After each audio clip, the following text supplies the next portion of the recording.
Ele é o sangue novo, nossa esperança é vital.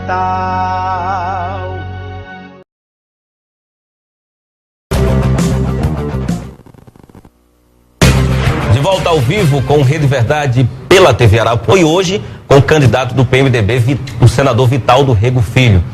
Lembrando que os candidatos têm 30 minutos de entrevistas, a contar a partir do momento da resposta de cada um. Candidato, boa tarde para o senhor, prazer recebê-lo aqui no programa Rede Verdade. Começar falando sobre essa aliança PT, PMDB, PSB. A aliança foi validada essa semana, na segunda-feira, pelo Tribunal Regional Eleitoral da Paraíba. Como é que o senhor recebeu essa decisão, se o PMDB vai recorrer e, sobretudo, qual foi, até agora o PT Nacional ainda não se manifestou em relação a essa decisão, se vai recorrer ou não, mas o PT estadual sim, através de seu presidente, dizendo que o PT Nacional já entregou a toalha, não vai recorrer, esse assunto já é passado. Quais as informações que o senhor tem acerca desse assunto? Boa tarde. Boa tarde a todos, um abraço a todos os telespectadores do sistema Arapuã de rádio e TV. Já tive o prazer de falar à rádio, hoje estou aqui ladeado de dois grandes amigos, Anderson e Marconi, dizer que é uma satisfação falar com você, meu telespectador, e rapidamente é um assunto, esse assunto é um assunto que está a cargo do nosso departamento jurídico. A minha relação com o PT Nacional é uma relação muito forte. O nosso presidente nacional, que é o vice-presidente da República, Michel Temer, compõe com a presidenta Dilma Rousseff, a minha candidata, uma aliança nacional que já dura 4 anos, já vem desde o governo do presidente Lula. Nós apenas estendemos essa aliança, que é um desejo da Executiva Nacional, estendemos essa aliança para a Paraíba. E grande parte do Partido dos Trabalhadores, eu falo à base sindical do partido, eu falo aos parlamentares, estão conosco. Eles entendem que o nosso palanque, que é o palanque puro da presidente Dilma, do presidente Lula, do presidente Michel Temer, é o palanque que vai dar a garantia dos resultados eleitorais, né, que são consequência do extraordinário trabalho que a presidente Dilma, que o presidente Lula fez na Paraíba. Então nós temos essa certeza de que o nosso palanque é o palanque que vai representar esse programa. Não um palanque acessório de Eduardo Campos, não um palanque subalterno, né, à política que o PSB quer implantar no Brasil, como vem implantando, lamentavelmente, na Paraíba. Os recursos estão a cargo do PMDB e do PT. Ontem o PT Nacional já nos deu todas as atas necessárias para mostrar, tanto no TRE quanto no TSE, de que o nosso direito, ele é o melhor caminho para se chegar à justiça. A justiça do direito e a justiça dos homens com a vitória nas eleições. O PT Nacional vai recorrer dessa decisão?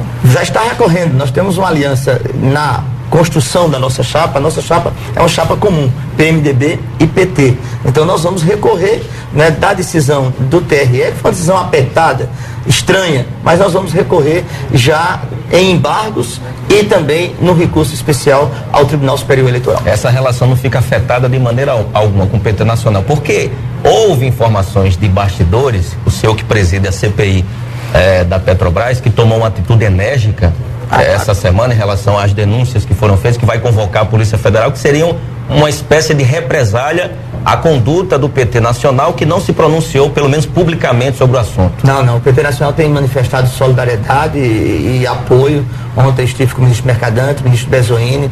Eles entendem que a construção dessa chapa é com o PMDB para garantir o palanque da presidente Dilma, e não tenho nada, nenhuma objeção à conduta do PT nacional. Com relação à CPI e os desdobramentos da entrevista, da matéria veiculada na revista Veja, como presidente eu tinha que tomar atitudes enérgicas, né, atitudes claras. E essa atitude eu tomei, encaminhando à Polícia Federal a solicitação de abertura do inquérito para apurar a veracidade daquelas denúncias, também constituir uma comissão de sindicância interna do Senado Federal imediatamente para cumprir as suas missões. Eu não posso, não devo e não farei nunca nenhum tipo de ação que não seja premida pela lei e pela responsabilidade como dirigente. Hoje estou dirigindo a Comissão de Constituição e Justiça, ontem dirigi a Comissão Mista de Orçamento, estou na presidência dessas comissões parlamentares de inquérito e não me furtarei, sem medo né, de desagradar quem quer seja a tomar as atitudes corretas. Senador, o senhor chega aqui, justamente para essa entrevista, né, com o seu plano de governo. Muito interessante. Plano de Estado. Plano de Estado. Aqui. O plano de Estado. O que tem de diferente em relação ao que está aí hoje? Totalmente diferente. A cultura. Qual a diferença do plano de Estado para o plano de governo? O plano de governo é um plano construído para satisfazer ao partido ou ao interesse do governante e que dura apenas 4 anos, porque quando tem um outro governo, um novo plano é feito. Qual é a grande dificuldade na Paraíba? É que os governos, eles não reconhecem os feitos dos governos anteriores. Em 2003, por exemplo, o candidato Cássio, como governador da Paraíba, suspendeu todos os programas do PMDB que construiu até 2002. O candidato Ricardo, agora, em 2010, suspendeu todas as ações do PMDB. Quer dizer, esse governo partido, com solução de continuidade, ele enfraquece o desenvolvimento do Estado. O que é que nós estamos planejando? O que é que nós estamos propondo para você, meu amigo, minha amiga? Uma política nova, uma cultura nova. Eu apresento um plano de Estado. Não é um plano de governo, é um plano de Estado. Hoje os planos de governo nada mais são, Anderson, do que um amontoado de obras. Obras muitas vezes sem conexão, obras muitas vezes que não traz causa e efeito para o futuro. O que eu estou propondo é um plano que vai falar para as gerações, para as próximas décadas. Eu estou propondo uma linha de atuação que promova o desenvolvimento do Estado, que garanta uma gestão eficiente, que não vai servir apenas para o meu governo, mas vai servir para os governos anteriores. É por isso que eu apresento não um plano de governo, mas um plano de Estado. Por exemplo, a questão da saúde, o senhor mantém a terceirização da saúde? Não, a terceirização da saúde vai funcionar no nosso plano, no nosso governo, como medida necessária suplementar. Nós vamos terceirizar alguns serviços que não estão em condições de ser feito pelo serviço público. Por exemplo, serviços de alta complexidade, serviços de imagem, mas não acabar com o serviço público, como este governo de Ricardo e Cássio acabaram, né? Como este governo prestigiou somente a iniciativa privada, prestigiou a terceirização, rompeu com a classe médica, rompeu com os servidores na área da saúde, não tratou de corresponder em plano de cargos e salários à remuneração desses servidores. No nosso governo, nós vamos reaparelhar a linha construída no governo Zé Maranhão, que deixou equipado dezenas de hospitais, uma rede pública, certo? Que lamentavelmente esse governo Ricardo e Cássio deixaram de volta, esqueceram. Hospitais como o Hospital de São Bento, em 2011, esse hospital estava servindo de estrebaria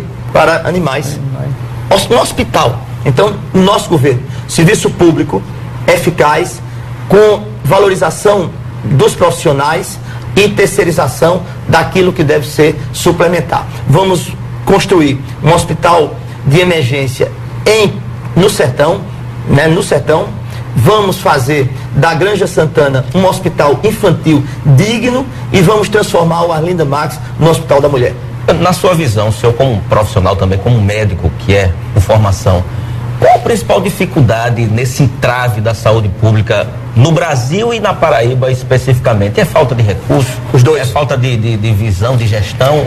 Recurso, quer dizer, investimento e gestão. No Brasil inteiro.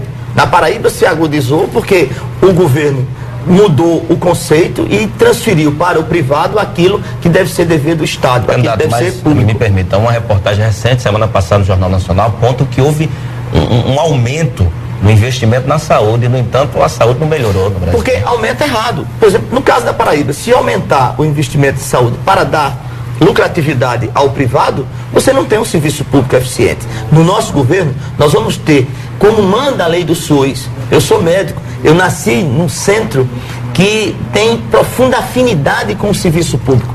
Eu sou estagiário do Hospital da FAP, em Campina Grande. Conheço a realidade do Hospital Napoleão Laureano. Não é à toa que a gente, todos os anos, como senador e como deputado federal, cria condições de investimentos nesses hospitais, como o Hospital de Padre Zé. Nós temos compromisso com o público e compromisso com a gestão eficiente, eficaz. Agora, para isso tudo, nós temos que ter uma política de investimentos.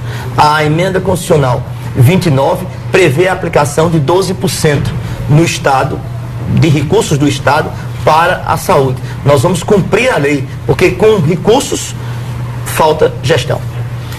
Senador candidato, hoje o Dia da Mulher, né, da Lei Maria da Penha, mas não Dia da Mulher, Lei da Maria da Penha, né, e a gente vê um aumento muito grande do índice, né, de violência contra as mulheres. O que é que se pode melhorar em relação à Lei Maria da Penha? É um momento importante de uma reflexão. A Paraíba é o 8º estado no ranking nacional de violência contra a mulher. Nós temos a cada 43 horas uma mulher é vítima de uma violência, a cada 43 horas. Não temos delegacias especializadas para tratar de assuntos relacionados com a violência contra a mulher. Não temos um plano de ressocialização, tá certo? Depois do trauma da mulher ofendida. A Paraíba, nos últimos anos, ao invés de abrir delegacias, como a delegacia do idoso, como a delegacia para a mulher, ela fechou delegacias. Ela deixou nossa área metropolitana entregue ao próprio abandono. Na Paraíba, 81% daqueles que sofrem violência, e no nosso estado nós temos 1/3 da população vítima de alguma violência, 81% não notifica, não faz o boletim de ocorrência, não procura a delegacia. Por que não procura a delegacia? Porque sabe que não existe o serviço, e aí falha a informação. Falhando a informação, a subnotificação gera o quê? Uma completa apatia, falta de estratégia, falta de resolutividade. Segurança pública, não apenas contra a mulher, que está comemorando hoje uma lei avançada, uma lei que nós construímos, nós ajudamos nessa construção, é, sem dúvida alguma, um problema seríssimo de ação enérgica, imediata do nosso governo. Nós vamos criar um comitê que vai ter o governador como seu coordenador, representantes do Ministério da Justiça, do Ministério Público, do Poder Judiciário, para formar uma equipe concentrada para essas ações. Valorizar o policial, pagar, né, a lei do subsídio, pagar as mesmas remunerações da ativa daqueles que estão na reserva, fazer um diagnóstico e concursar novos quadros para a Polícia Civil e para a Polícia Militar, criar uma fonte de informação para mapear as manchas criminais que existem no Estado. Quer dizer, você não tem a subnotificação antes, Marconi, gera a ausência completa de uma ação da polícia, né? Nós vamos criar um serviço de Connect Center, não é um call center, é Connect Center. É hoje um outro serviço, já que as mídias sociais estão em franca expansão. Então esse serviço de Connect Center vai funcionar como um verdadeiro centro de referência das ações preventivas e repressivas da Polícia Militar. Entrando nessa questão da segurança pública, os candidatos que passam por aqui, que já passaram, tratam da questão da segurança apenas como um caso, como sendo um caso de polícia. E os especialistas estão aí para dizer que não é apenas caso de polícia. Como é que o PMDB enxergue qual a proposta que tem para diminuir os índices? Não é um caso de polícia, é um caso também de responsabilidade da sociedade. E nós do PMDB temos autoridade para falar, porque implantamos no Rio de Janeiro, de forma revolucionária, as unidades de polícia pacificadora. Por quê? Porque é uma polícia que se envolve com a comunidade. A polícia comunitária hoje não é uma ação nossa que vamos fazer como inédita do PMDB. Nós já temos uma experiência no Brasil. Há 100 anos já se faz isso no Japão. A ligação, o policial passa a ser um agente da comunidade, que vai trabalhar com outros agentes sociais, com o médico, com o educador, para formar uma relação multissetorial que possa dar à comunidade a confiança e o respeito. O policial deixará de ser aquele agente estigmatizado, aquele agente repressor, para ser um agente da própria comunidade que vai se envolver com os assuntos daquela comunidade. As unidades de polícia pacificadora do Rio de Janeiro, no nosso governo, serão aperfeiçoadas. O exemplo do Rio de Janeiro serão aperfeiçoadas com um cunho social, multissetorial, para tratar, por exemplo, de um aglomerado urbano, né? Uma favela, tá certo? Nós vamos instalar a unidade de polícia pacificadora, mas junto com ele a escola, junto com ele a quadra para os jovens poderem ter a sua atividade esportiva, junto com ele uma unidade básica de saúde para fazer a prevenção. Então, o trato de segurança pública, no meu governo, Anderson, nenhum secretário tem projeto isolado, terá projeto isolado. Marconi. Nenhum secretário, o secretário de segurança pública não fará um projeto sem a necessária interatividade com o secretário de saúde, com o secretário de Ação Social, com a secretária de Cultura. Enfim, nós vamos fazer dos nossos projetos programas. Por quê? Porque temos um programa de Estado a cumprir. Senador e candidato, quando se fecha escola, naturalmente, né, o aluno, a criança, o adolescente acaba ficando ocioso. Né? O que se sabe, o que a gente percebe, né, que em função disso aí, né, a educação na Paraíba não caminhou, não evoluiu. O que é que precisa ser feito? Caiu, meu amigo, caiu a educação. Os índices de educação na Paraíba, nesse governo Ricardo Castro, são índices alarmantes. Nós temos uma média de matrículas abaixo de 1 milhão de alunos. Né? O ensino médio, vou dar dados a vocês que estão nos assistindo, dando a honra de me acompanhar nessa entrevista, que eu estive agora reunido com professores das universidades e todos eles estão assim, querendo ajudar na construção do que nós chamamos no nosso programa da nova escola média. Por quê? Porque os dados são muito alarmantes. Apenas 51% dos alunos concluem o ensino básico, o ensino fundamental. Apenas 39% dos alunos concluem o ensino médio, alunos matriculados. E nós já temos uma baixa de apenas 920 mil, menos de 1 milhão de alunos. Nós temos uma taxa de reprovação de mais de 30%. Uma taxa de evasão escolar de 17%, uma das maiores do país. Por quê? Porque é um ensino frágil, um ensino fraco. No nosso governo, no governo do presidente Lula, da presidente Dilma, nós abrimos as portas da educação. E eu pude contribuir como relator do Plano Nacional da Educação. Nós constituímos uma série de programas, como Pronatec, que ofereceu à Paraíba 35 mil novos alunos, como FIES, como Ciências Sem Fronteiras, que nós vamos dimensioná-lo num aumento e numa capilarização maior, chegando até o interior. Né, esses programas educacionais. Mas vamos criar um novo conceito de escola média. A escola média de hoje é um centro que capacita apenas teoricamente o aluno. O aluno fica numa sala de aula e não sabe o futuro, qual futuro lhe reserva. O que nós queremos trazer. Por outro lado, nós temos uma escola profissionalizante que não dá a densidade teórica. O que é que vamos fazer? Juntar as duas. No nosso governo, nós vamos ter 50% das 800 escolas em regime integral. 800 escolas na Paraíba, sem contar, lamentavelmente, aquelas que o governador fechou. Né? Mais de 220 escolas fechadas. Fechar a escola é fechar os horizontes do estudante para a vida, é fechar os horizontes do futuro. Nós vamos ter as nossas escolas funcionando em tempo integral, porque é meta do PNE que eu fui relator, funcionando como ensino básico e ensino profissionalizante. Nós vamos criar essa relação de interatividade. Vamos formar os nossos professores através das universidades que nós temos.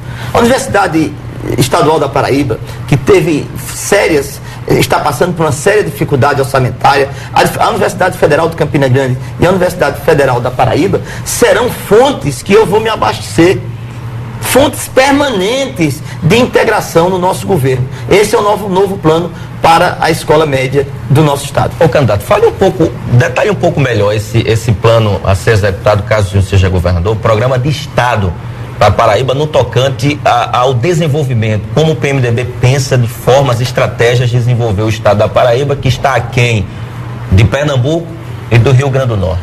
A Paraíba está aquém porque não teve um governador que tivesse pulso para enfrentar, né, as desigualdades que nós temos com relação aos nossos vizinhos. Está aquém, a responsabilidade é dele, porque se submeteu aos caprichos expansionistas e econômicos do governador Eduardo Campos, governador de Pernambuco.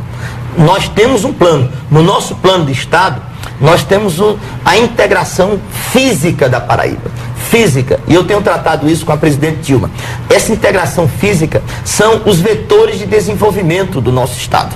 Nós vamos duplicar a BR-230, já está no PAC 3. Hoje eu recebi o gestor do PAC 3 em Campina Grande, né, Maurício Muniz, que garantiu, né, a duplicação da BR-230 de Campina até Patos, né, integral, e depois nos trechos urbanos de Souza e de Cajazeiras. Nós teremos a duplicação da BR-230. Nós vamos remodelar a nossa rede ferroviária, que é hoje privada, e que assinou um termo de ajustamento de conduta provocado por nós e pela presidente Dilma, com o gestor da rede, né, a Transnordestina, para que nós possamos modificar o nosso trajeto, substituindo, tá certo, a nossa bitola. Hoje a nossa bitola é de 1 metro, e os trens trafegam com a velocidade mínima na bitola de 1 metro. Nós vamos fazer a bitola mista para que os trens possam servir de carga e de passageiro também. Temos 700 quilômetros de ferrovia, de rede ferroviária, completamente obsoleta, né? Então, o segundo vetor, duplicação da BR-230, a modernização da nossa rede ferroviária, dentro desse programa de integração física. Terceiro vetor, sistema aeroportuário. No PAC dos aeroportos, nós temos a recuperação do aeroporto de Patos, do aeródromo de Monteiro, e estamos fortalecendo o aeródromo de Cajazeiras, junto com Campina e João Pessoa. Vamos ficar com a rede de aeroportos em condições de oferecer à aviação regional do Brasil novas rotas. Terceiro vetor. Quarto vetor, a questão portuária. Este governo, por que a história do programa de governo e programa de Estado? No nosso programa tinha um porto de águas profundas, os senhores se lembram. O governador Zé Maranhão, né, construiu o projeto, fez até a batimetria e esse projeto foi abandonado. Mas o governo espera recursos do governo federal há 4 anos para o porto que está aí, não chega? Para você ver. Tem dinheiro para um porto de água profunda? Nós deixamos 40 milhões, e o que é pior, Anderson, para você ter uma ideia, nós deixamos 40 milhões orçados, liberados no Ministério dos Portos, que coincidentemente era dirigido pelo ministro Leônidas Cristiano, do PSB. E o governo atual não teve competência para executar essa obra. Nós temos no Porto de Cabedelo recursos para desassoreamento e derrocamento, né, do nosso calado, transformando um calado de 9 metros para um calado de 11 metros. O Porto de Cabedelo, lamentavelmente, por força da interferência do governo de Pernambuco, não foi modernizado. Mas nós queremos mais. Nós vamos transformar o Porto de Cabedelo num porto de navegação para cabotagem. Vamos criar uma área no retroporto para logística. Cabedelo vai ser centro de distribuição logística desta navegação de cabotagem. Agora temos que ter um porto oceânico. E esse porto oceânico já foi definido no litoral norte. Ali na região de Mataraca, nós temos um calado de 17 metros. Então, se você pega um estado que precisa crescer, precisa se desenvolver, que tem riquezas, por exemplo, na região do Sertão, riquezas importantes de minério de ferro, que tem as várzeas, que são várzeas importantíssimas que precisam ser trabalhadas na região de Souza e no Vale do Piancó, o Canal da Redenção, as várzeas de Souza, ali são 8.500 hectares. Depois você tem a vertente litorânea, que é uma obra do governo Dilma, né? É o canal que liga Acauã a Araçagi, que são mais 12.000 hectares de terras irrigáveis. Quer dizer, você tem uma produção dessa, precisa escoar, precisa garantir, né, o escoamento. E aí a gente vai ter rodovia, ferrovia e o porto. Esse é o nosso desejo, como gestor de um plano de governo, não, de um plano de Estado. Senador, essa situação, não é, imposta pelo PT ao PMDB, consequentemente a sua candidatura, não é, cria dificuldades, né, para o senhor, com certeza. Não é, até porque as pessoas não capitalizaram, né, o PT junto com o PMDB, como algumas lideranças do PMDB também que estão procurando outras candidaturas, a exemplo de prefeitos e até parlamentares. Como é que o senhor se sente diante de uma situação dessa, tendo uma candidatura forte, que é a candidatura do PMDB?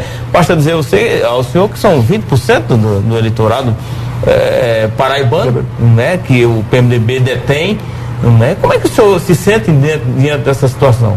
Com a missão espartana, com a missão própria daqueles guerreiros de Esparta, que junto com outros 300 com outros 3 mil, e certamente ao final com os 3 milhões de paraibanos, vão vencer. Eu tenho a convicção. Eu, quando assumi, Marconi, essa campanha, assumi pensando muito naquilo que é o meu estado, o que é hoje o meu estado e o que eu poderei, com o meu trabalho, né, modificá-lo. Há 4 anos a Paraíba me fez senador. Os paraibanos, né, me fizeram representante no Senado. Eu procurei ao longo desses 4 anos oferecer o melhor de mim como senador da República, assim como deputado federal. Agora, eu me sinto capacitado, eu me sinto habilitado para ser o seu governador. Mas para isso, eu vou ter que vencer muitas barreiras. Eu vou ter que enfrentar com esse otimismo, com essa alegria no rosto, com essa força espiritual, muitas barreiras. E todas elas não serão capazes de diminuir a minha vontade, a certeza de que hoje a Paraíba não é tutelada por lideranças, hoje o paraibano não é encabrestado, numa linguagem bem própria daqueles do interior como eu, encabrestado. Hoje na Paraíba não existe voto de cabresto. Hoje existe uma população consciente, uma população que vai a partir do dia 19, ou vem nesses últimos tempos, com essas entrevistas que vocês estão fazendo, a imprensa está abrindo a oportunidade para todos nós, vai começar a avaliar quem são os candidatos, a sua história, a sua vida, a contribuição que cada um pôde oferecer, e graças a Deus, com a minha ficha que é limpa, né, com a minha vontade de trabalhar, com o que eu aprendi de experiência, né, eu posso fazer mais pela Paraíba.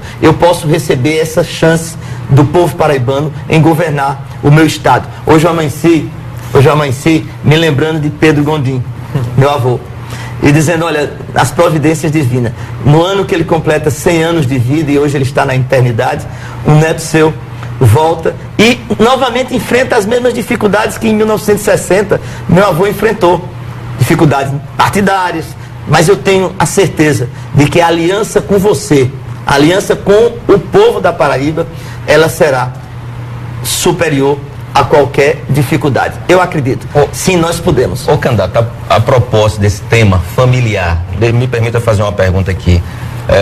O senhor acredita que a estratégia do PMDB de substituição de veneziano, que detinha nas pesquisas eleitorais 10, 11, até 14, chegava até 14%, e a sua, que hoje detém 5%, segundo a última pesquisa que foi revelada, foi uma estratégia acertada? O que está por trás dos bastidores dessa desistência de veneziano Vital? Olha, Vené foi um guerreiro. Vené trabalhou durante 1 ano e 2 meses o nome do PMDB. Vené percorreu terrenos áridos, percorreu terras difíceis para semear o projeto do PMDB. Hoje, a nossa candidatura, ela é herdeira desse processo que veneziano construiu no estado para não deixar o PMDB subalterno, para não deixar o PMDB agregado.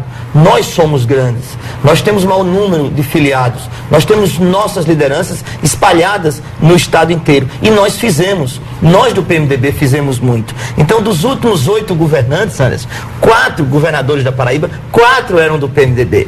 Nós temos um senador, um futuro senador da República, que nos orgulha como o governador José Maranhão, que certamente a Paraíba vai honrá-lo, né, e por justiça fazer o senador. Então a nossa chapa foi uma chapa que cresceu, né, na necessidade e na dificuldade. Veneziano esgotou-se, né, no momento, né, em que ele sentiu que as dificuldades que Marconi colocou estavam minando a resistência partidária. Então ele teve um gesto de nobreza, de dignidade, né, e em passar como uma corrida de obstáculo o bastão para mim. E eu assumi esse bastão para chegar à vitória com a graça de Deus. Veneziano foi fritado pelos companheiros do Vené plantou, não sei, Vené plantou uma esperança, e eu estou regando essa esperança para a vitória, se Deus quiser. O senhor vai se licenciar do Senado para disputar? Não, eu tenho um mandato a cumprir, eu tenho que me dividir enquanto candidato, mas com a responsabilidade de senador. Hoje eu faço parte de 8 comissões do Senado, presido 6 comissões, entre elas a Comissão de Constituição e Justiça e as comissões parlamentares do inquérito, e eu tenho que cumprir o meu papel. Na quarta-feira, na terça, final da tarde, e quarta durante o dia, eu tenho que cumprir as minhas atividades. Quando voltar, me integro, né, de corpo e alma, não há todos os minutos possíveis no dia para fazer a campanha da renovação de verdade. A campanha que quer o seu apoio, que é a solidariedade e que é o seu voto. Candidato, 1 minuto e 27 segundos, só restam as considerações finais. Obrigado pela sua participação. Eu é que agradeço esse ambiente e agradeço a João Gregório a atenção e a assistência que nos deu. Agradeço a todos os profissionais da rede de rádio e TV Arapuã por esse momento especialíssimo.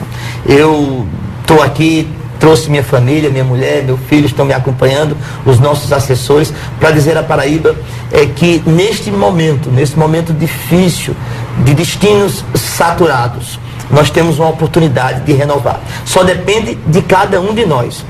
O impossível não existe, basta tentar.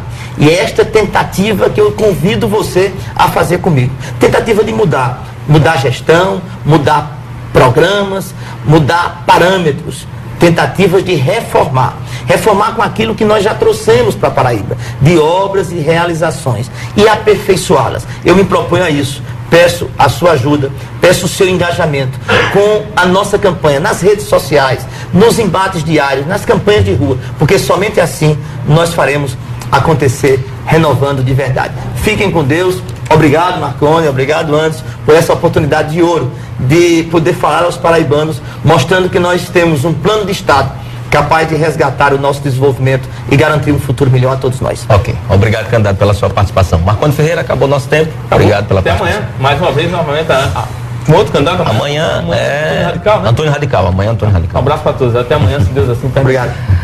Ok, agradeço a sua participação. Obrigado pelo carinho, o prestígio, a honra da sua audiência. Até amanhã, se Deus permitir.